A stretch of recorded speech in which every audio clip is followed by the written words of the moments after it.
Sim, claro.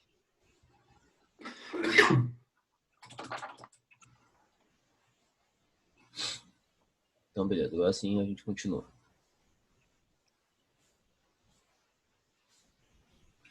Então, agora falando sobre os sinais clínicos da dilatação gástrica, eles são agudos, isso acontece de repente, normalmente algumas horas depois do paciente ter comido, algumas horas que eu me refiro 1, 2 horas mesmo, não é tanto tempo depois que isso vai acontecer.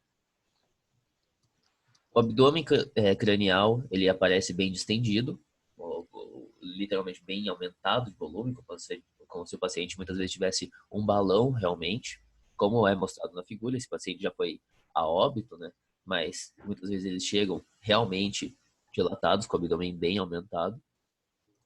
E com o som timpânico. Isso a gente percebe através da auscultação. Coloca o esteto no abdômen, coloca o esteto na altura ali do estômago e faz a percussão. Quando a gente faz essa percussão, batendo na lateral do esteto, a gente vai sentir o som como se fosse oco ali, né? E aí a gente vai saber que é o estômago cheio de gás. Essa é a ideia. Tem que tomar um certo cuidado aqui, tanto na parte, quando for fazer o tratamento, eu vou explicar de novo, né? Mas que quando você for fazer a percussão, é importante lembrar que o baço roda junto. Então pode acontecer de você fazer a percussão e não sentir o som timpânico, porque você está batendo coincidentemente em cima do baço. Então, percute, se você está na dúvida, percute em várias partes desse abdômen, não só num único ponto. Ele chega com sinal de hipovolemia, afinal ele não está tendo a perda de sangue, mas tem um monte de sangue que não está sendo usado, né, do corpo, que está travado lá, então ele realmente tem esses sinais de hipovolemia, taquicardia, o pulso fraco, a palidez. Se você for tentar pegar pulso, na verdade, ali na metatarsica, ali na femoral, é capaz de você nem conseguir realmente sentir muito, por conta que também a aorta, apesar de ser mais forte, também vai estar comprimida pelo estômago. O paciente vai ficar fazendo a mímica de vômito, como se ele estivesse com um corpo estranho, para tentar fazer a liberação do cardio, mas não consegue. E inquietação ou depressão, dependendo um pouco do comportamento do paciente e do quão comprometido ele está com essa lesão já, né? E também taquipneia ou dispneia, como a gente já falou, o diafragma vai estar bem pressionado e também ele vai estar com essa dificuldade de oxigenação, né? Então, ele tem muito motivo para estar assim. E o diagnóstico é tanto clínico quanto radiográfico, mas a gente tende a dar uma preferência para o diagnóstico clínico por ser mais rápido e que a gente consegue fazer em qualquer parte, né? Em qualquer clínica, em qualquer região que a gente encontre o paciente, a gente tendo aí um estetoscópio e sabendo os sinais clínicos, a gente consegue fazer a avaliação desse paciente e perceber a dilatação gástrica. Em todo lugar a gente consegue um raio-x de prontidão para conseguir fazer rapidamente o exame, né? E um detalhe importante, a gente costuma posicionar o paciente um pouco diferente. A gente costuma posicionar ele na lateral direita, em decúbito lateral direito, por conta do estômago ficar aqui na posição esquerda. Então, normalmente a dilatação aumenta mais aqui, né? Mesmo o estômago rodando. Então, se torna mais fácil posicionar o paciente do outro lado. E também a gente não faz a ventrodorsal, a gente faz a dorso-ventral, a gente faz com o externo na mesa e não o contrário. Tanto que a gente consegue enxergar daí aqui o estômago do outro lado, que normalmente a gente vê. O estômago aqui, no caso, ele aparece preenchido de gás, a gente percebe toda essa região aqui de gás acumulado quando a gente faz a radiografia. E existe essa visualização bem tradicional, que é da dilatação gástrica, que é o chamado sem invertido, que é quando a gente vê o estômago dessa posição aqui no raio-x. E muitas vezes acontece essa síndrome da compartimentalização, que é chamado, que é quando uma parte do estômago, quando tem essa rotação, uma outra parte do estômago ainda fica isolada do resto. Então ficam dois compartimentos isolados, tendo todo esse processo obstrutivo, e aqui uma chance absurda a mais de necrose desse estômago por conta dessa Aqui, compartimentalização, tô vendo o negócio da luz. travamento dessa região. Alguém falou comigo? Ai, desculpa, meu microfone tá aberto aqui, foi mal. Não pode deixar. Que mais? Daqui seria isso, no caso, a gente consegue perceber. E quando a gente vê esse ser invertido, é que a gente tem a dilatação completa, né? Então, o piloro realmente em cima ali, fazendo a torção completa e ficando em cima do cardia, né? Por isso que tem toda essa rotação lá para cima. Como já dito antes, o foco é emergencial de tratamento, né? A gente tem que tratar esse paciente assim que a gente percebe, por isso que a gente prefere por isso que a gente prefere o diagnóstico clínico do que o raio-x. Se você consegue perceber clinicamente, você não precisa mandar esse paciente para o raio-x. É um tempo que você acaba perdendo nesse trajeto e que pode ser um tempo suficiente para comprometer ou ajudar a recuperar esse paciente de uma maneira mais fácil. Então, o raio-x a gente costuma deixar se a gente está com dúvida realmente. Tentou fazer ali a avaliação clínica, às vezes não está tão fácil de fazer a percussão, às vezes o paciente não está tão dilatado assim, e daí você não consegue fazer a percussão perfeitamente ali para ter certeza, daí você vai para o raio-x para confirmar. Né? E a gente tem 3 focos terapêuticos que a gente tem, que a gente age na dilatação gástrica. O primeiro de todos, a descompressão gástrica, depois as correções e alterações hemodinâmicas do paciente e depois, por último, a prevenção das recidivas. Mas é importante lembrar que, apesar de existir essa sequência, primeiro você tem que descomprimir o paciente, depois fazer a correção das alterações hemodinâmicas e depois fazer a prevenção das recidivas, tudo tem que acontecer, idealmente, em simultâneo. Ou seja, enquanto tem uma pessoa, o ideal é ter uma equipe, então. Então, enquanto uma pessoa já está fazendo a descompressão desse paciente, já gritou avisando que tem uma dilatação gástrica, enquanto isso, então, já tem uma pessoa canulando esse animal, enquanto isso, já tem uma outra pessoa preparando o centro cirúrgico para esse paciente entrar em cirurgia de imediato.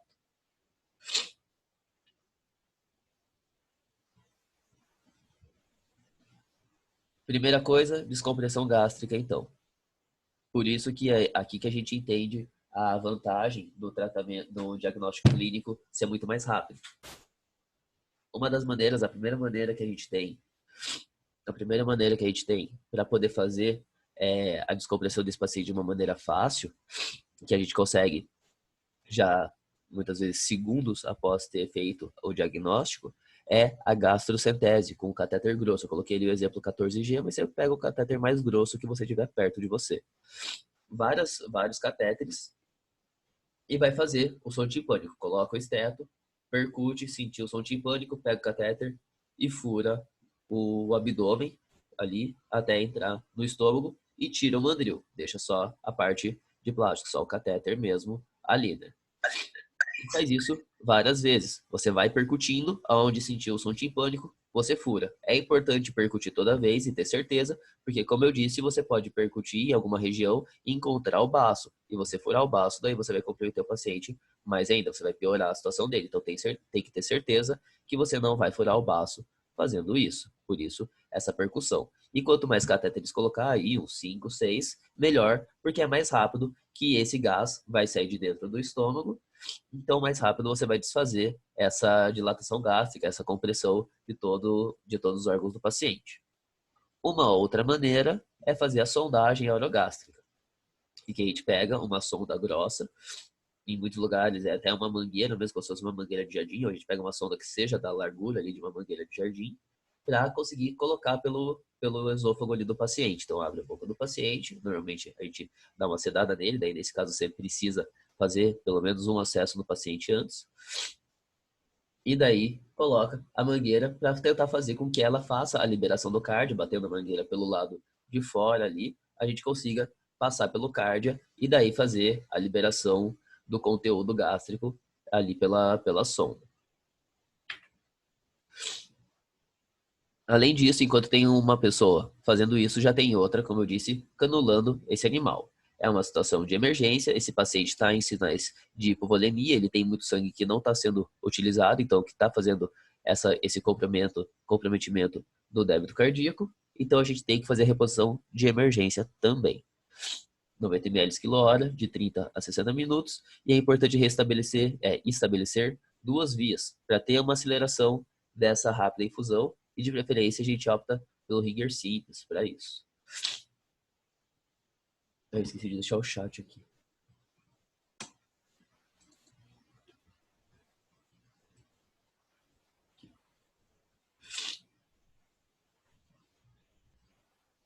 Uma outra coisa importante para a gente colocar quando a gente faz essa administração de fluido é administrar uma solução hipertônica quando possível.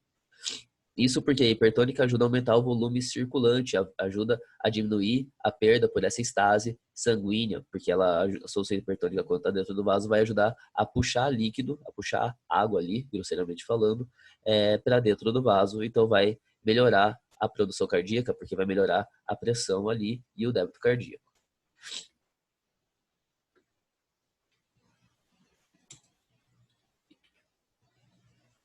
Além disso também, a utilização de antibióticos de amplo espectro, como o metronidazol, a refloxacina e ceftriaxona, são necessários para evitar ou diminuir as chances da translocação bacteriana, que a gente já viu como pode acontecer, ou caso esse paciente já tenha algum tipo de início de sepse, que também pode acontecer, como a gente já viu, a gente já começa a dar algum tipo de controle. É muito comum a gente fazer a associação de metronidazol e ceftriaxona, fazer os dois. Caso você tenha essa disponibilidade, que a gente sabe que ainda não é muito a nossa realidade, mas de fazer uma hemogasometria no paciente, a gente pode fazer já a compensação da acidose, que é esperado que esse paciente esteja entrando com a administração de bicarbonato, mas é algo que tem que esperar a hemogasometria. Se não tem, é melhor nem fazer, porque se você coloca bicarbonato da maneira errada, você pode até piorar a situação do animal. Então esse é um ponto aí, entre aspas, optativo, né? Se você tem a vantagem de termos hemogasometria, você usa, senão pula. Monitorar possíveis arritmias. Caso o paciente tenha arritmia por conta ali do choque cardiogênico, a gente pode administrar a lidocaína para ajudar a fazer uma compensação dessa taquiarritmia ventricular. E daí, sim, antes disso eu não coloquei aqui, mas vai estar marcado no pós-operatório. Também, quando a gente faz essa fluidoterapia no paciente, quando a gente estabelece essas duas vias, é importante a gente fazer antioxidantes no animal. Ou seja, a gente costuma fazer principalmente vitamina E e vitamina C para ajudar a diminuir as chances desse paciente ter complicações por conta dos radicais livres que estejam acumulados ali nesse sangue que está extasiado. A gente já pode fazer logo agora esse tipo de antioxidante. E daí sim, ir para o tratamento cirúrgico, que é a descompressão gástrica definitiva através da gastrocentese na laparotomia. Ou seja, a gente vai abrir o abdômen do paciente, não o estômago, e daí vai diretamente no estômago ali, fazendo os furos com catéter e fazendo o esvaziamento desse estômago, ou daí por dentro do abdômen, ajudando a sonda ali, a mangueira, a passar. Uma pessoa vai lá, coloca a mangueira no esôfago, daí com o abdômen aberto, a gente consegue chegar lá no diafragma e manipular por dentro do abdômen a sonda ali, o esôfago, para facilitar a passagem dela.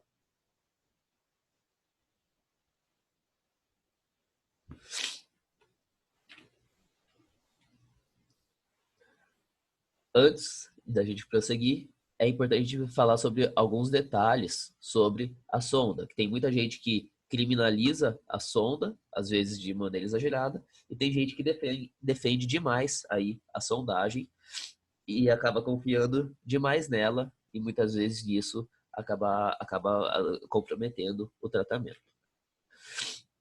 Então, primeira coisa, a sondagem é impossível, você não conseguir sondar o paciente, não significa que o paciente esteja torcido. Muita gente diz que, assim, o estômago, se ele está na posição normal dele ali, então vem o esôfago e chega o cardia e ele está reto ali para o estômago. Então, mesmo ele estando dilatado, se a passagem está reta, você tem que conseguir passar a sonda. Então, se a sonda não entra e não vem conteúdo, é porque o estômago está completamente torcido e por isso que a sonda não passa. Mas isso não é verdade, porque por conta de como acontece o timpanismo, né, a compressão lá interna da câmara do estômago, o cardia fica completamente obstruído e ele perde Ele fica completamente contraído mesmo e não consegue ter a capacidade de relaxamento dele. Então você pode chegar com a sonda aqui e o cardia tá ele mesmo travado, ele tá fazendo essa compressão, essa contração e por isso a sonda não entrar. Então não significa que esteja torcido por conta disso.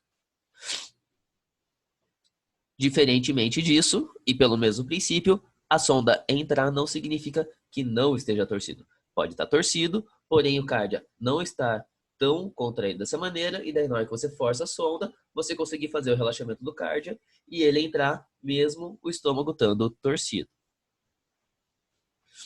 A sondagem também não assegura a descompressão completa desse paciente, como muita gente às vezes diz, porque dependendo do conteúdo, principalmente se tem um conteúdo de muita espuma ali por conta da fermentação, na hora que começa a sair o gás, beleza, na hora que começa a sair o líquido, beleza, na hora que entra a espuma, essa espuma tranca, faz um compartimento ali da própria sonda, e daí o resto de conteúdo não passa pela espuma, daí você acha que não tem mais nada e ainda tem. Aí o ideal é você tirar a sonda e tentar passar de novo ali, ou fazer algum tipo de manipulação, tentar às vezes jogar um pouco de fluido, normalmente a gente tenta jogar um pouco de fluido aquecido para fazer voltar, né? Fazer tipo um sifão ali para ajudar a drenar, mas pode correr esse risco de você não conseguir tirar tudo por conta de a sonda obstruir por espuma. Ficar tentando demais fazer a sondagem desse paciente pode acabar fazendo uma lesão no próprio cardia ou no próprio esôfago, ou até perfuração de qualquer um deles, né? De você ficar tentando, tem que passar a sonda ali, e ela acabar lacerando alguma região. E o esperado é quando o tratamento é realizado apenas com a sonda, foi lá, passou a sonda, mesmo que tenha saído todo o conteúdo gástrico, mesmo que tenha feito todo o processo lavado o estômago certinho e o paciente saia bem ali da clínica veterinária, 70% dos pacientes tendem a ter depois, futuramente, dilatação gástrica de novo. Isso porque, a explicação disso, e porque não se é muito recomendado ficar dependente exclusivamente da sonda, é porque existem os ligamentos gástricos que mantêm ele no lugar. Aqui no outro pilórico, aqui também na região mais cranial do fundo do estômago ali.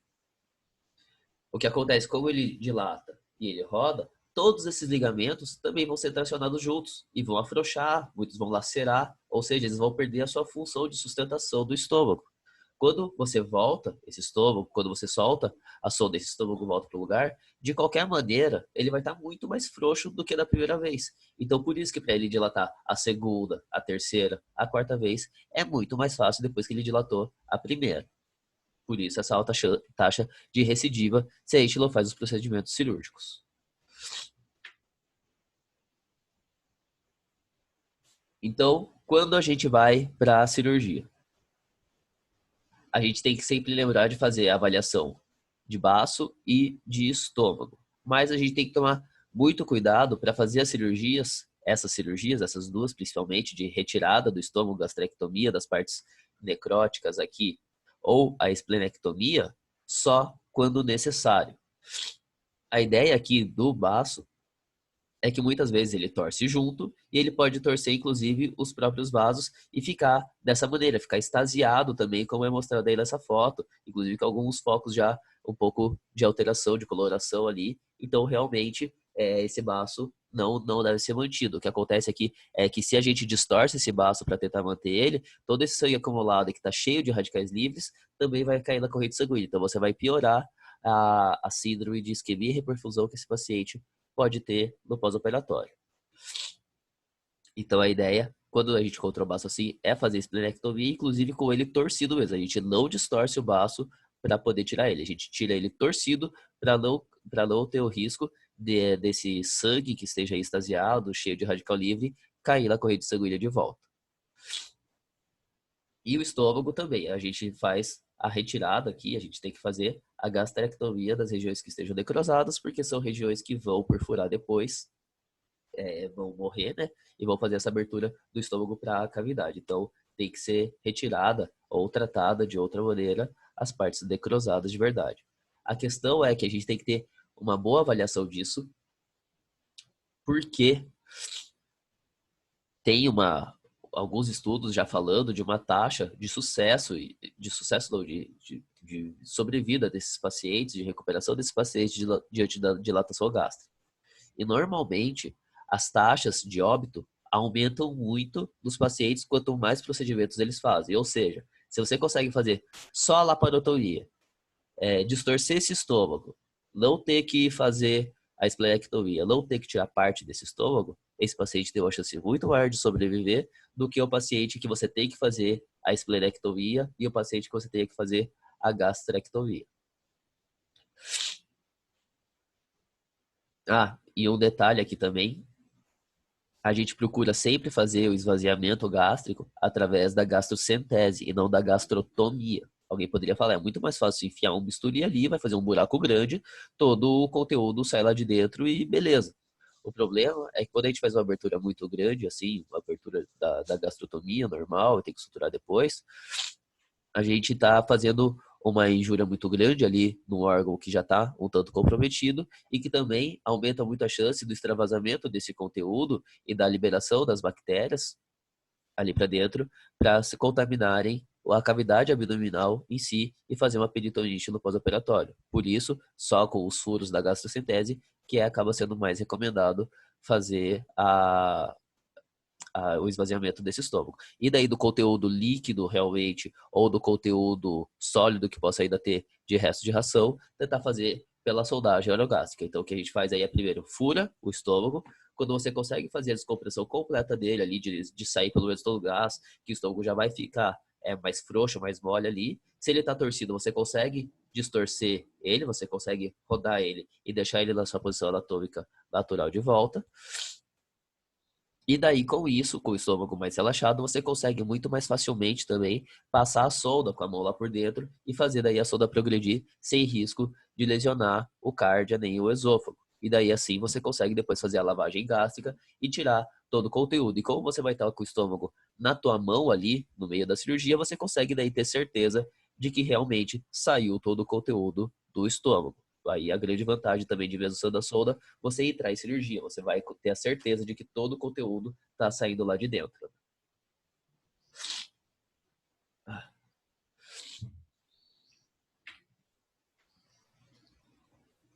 E daí a gente entra na parte de prevenção de recidivas, que é quando a gente faz a gastropexia.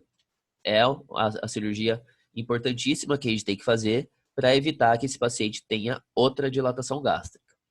A gastropexia, pelo nome, o que diz, é a fixação do estômago. O detalhe que tem que se dar, e que a gente tem que lembrar sempre, é que essa gastropexia tem que acontecer no antro pilórico.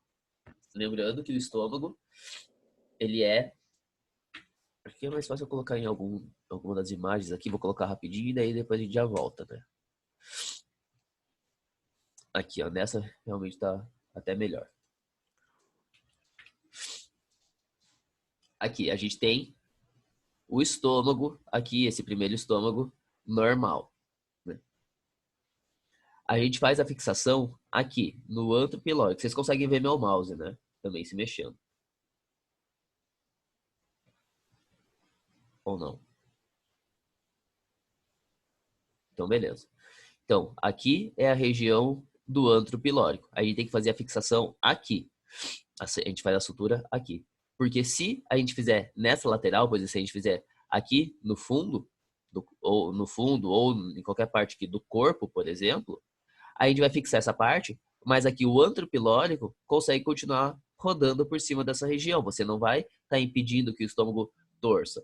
Quando você vai fixar essa região aqui nessa parede, quando fixa o antro pilórico na parede mais próxima aqui, sim, que daí você impede que esse movimento de rotação aqui aconteça. Você nunca consegue, não existe um procedimento que a gente consiga impedir que o paciente dilate, mas a gastropexia vai evitar com que ele torça. E a torção acaba sendo um comprometimento muito pior, porque daí você vai ter a estase e a necrose lá muito maior de todo o estômago. Então o paciente, e é muito mais difícil muitas vezes de você fazer a sondagem depois desse animal, né? Então, em caso aconteça outras vezes. Né? Então, por isso que já é uma vantagem de qualquer maneira você fazer a gastropexia. Caso a doença venha a acontecer de novo, ela acontece numa escala muito menos grave do que a primeira vez.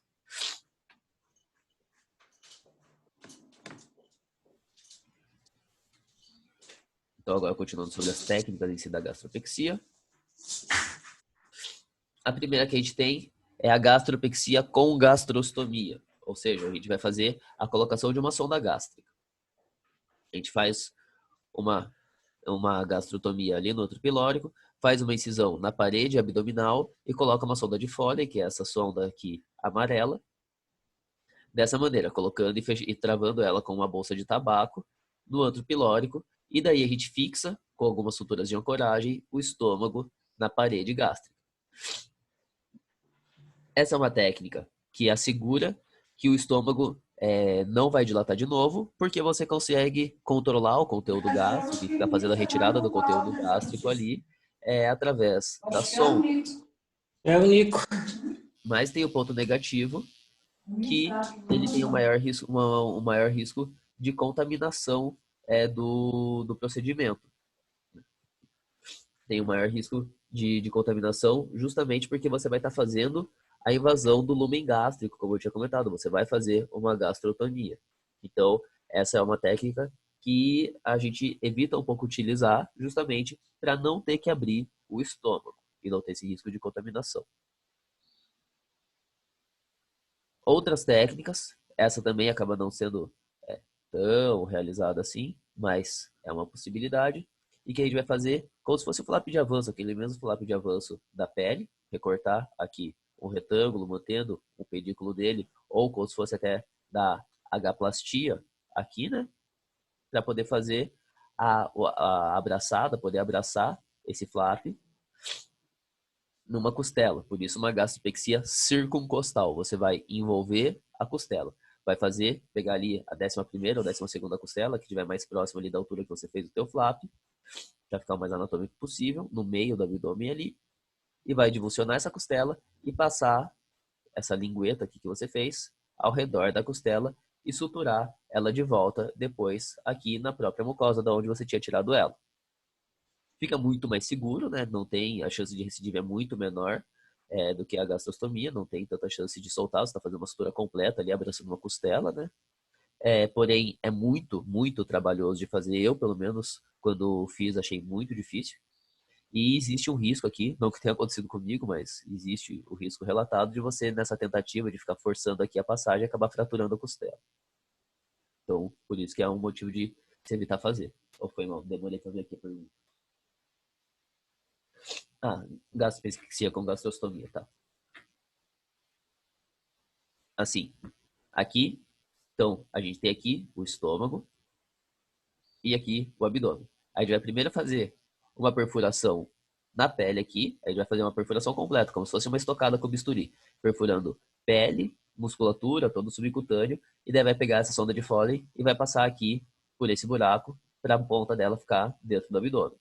Aí vai fazer uma enterotomia, vai fazer um corte ali no antro pilórico e vai enfiar a sonda lá para dentro desse antro pilórico. Aí vai travar a sonda com uma bolsa de tabaco, aqui ó, na base dela, e depois vai pegar algumas suturas de ancoragem, ou seja, vai fazer vários pontos, como se fossem pontos de reparo, né?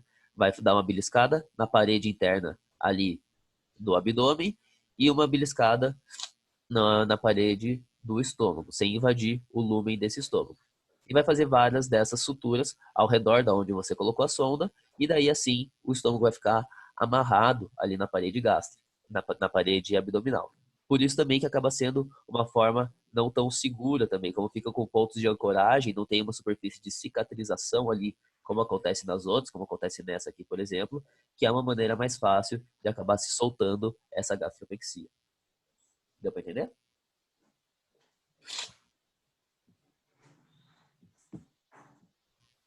Beleza. Vamos para a próxima agora também, que é o mesmo princípio da costela, que é fazer uma circuncostal, só que essa é chamada de alça de cinta, porque ao invés de fazer numa costela, a gente vai fazer num segmento da parede, da musculatura ali do abdômen. Então a gente vai fazer um túnel pela parede do abdômen e fazer exatamente a mesma coisa. Só que daí não tem o risco Não, você que abriu. costela. Assim. Acho que saiu.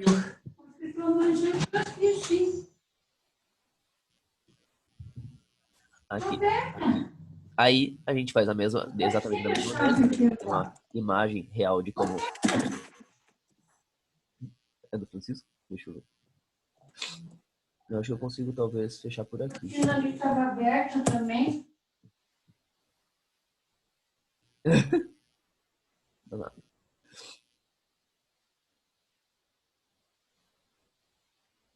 Cadê? Opa.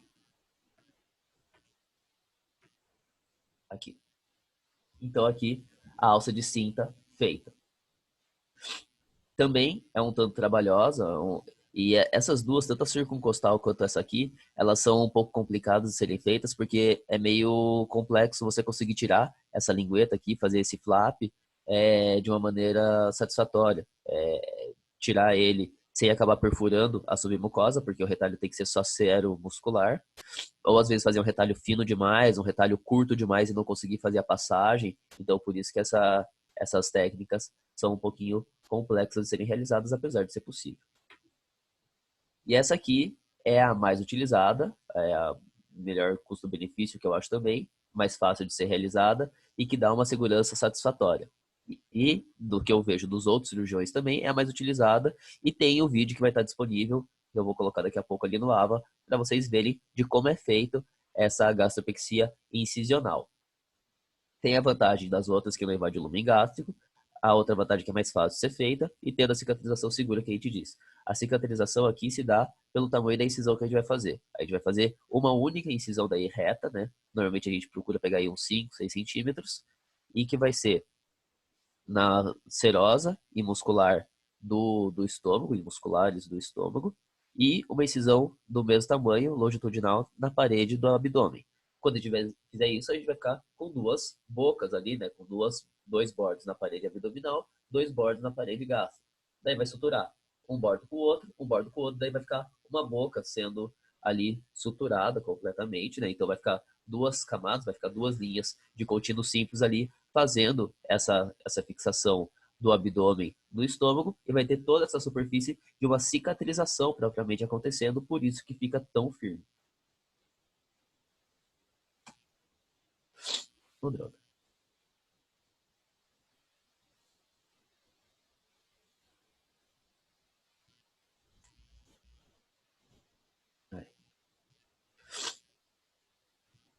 E aí a gente tem a gastrectomia também.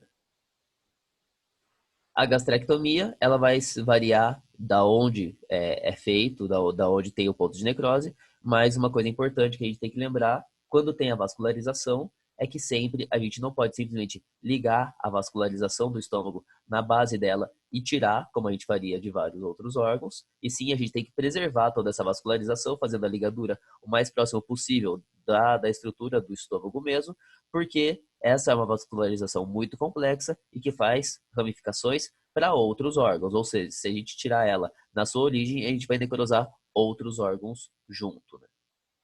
Então a gente deixa esse arco, por exemplo, de vaso aqui sobrando mesmo no abdômen, mas não vai ligar aqui, senão, por exemplo, aqui a gente pode comprometer o baço.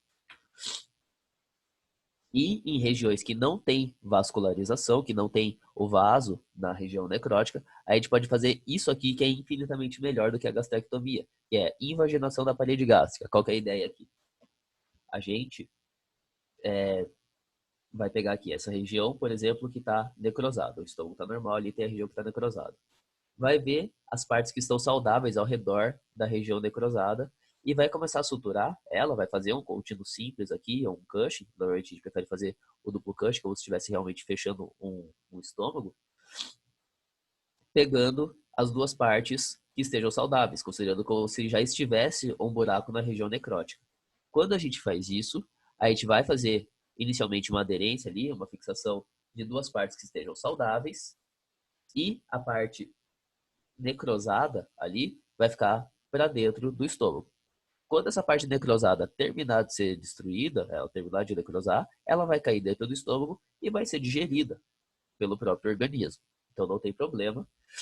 E depois que ela for liberada daqui, que ela for digerida e cair dessa parte aqui, Essa parte, como já vai estar suturada, ela vai fazer a cicatrização nela mesmo, e daí você vai ter feito, no caso, a longo prazo, aí, uma gastrectomia, sem ter feito a evasão do lumen, sem ter feito a abertura do lumen desse estômago, e por conta disso, não ter todos os riscos de ter uma deiscência de sutura também desse estômago, e de não ter a translocação bacteriana e a liberação de todos os conteúdos gástricos ali no momento da cirurgia. Então é muito mais vantajoso do que fazer uma gastrectomia convencional.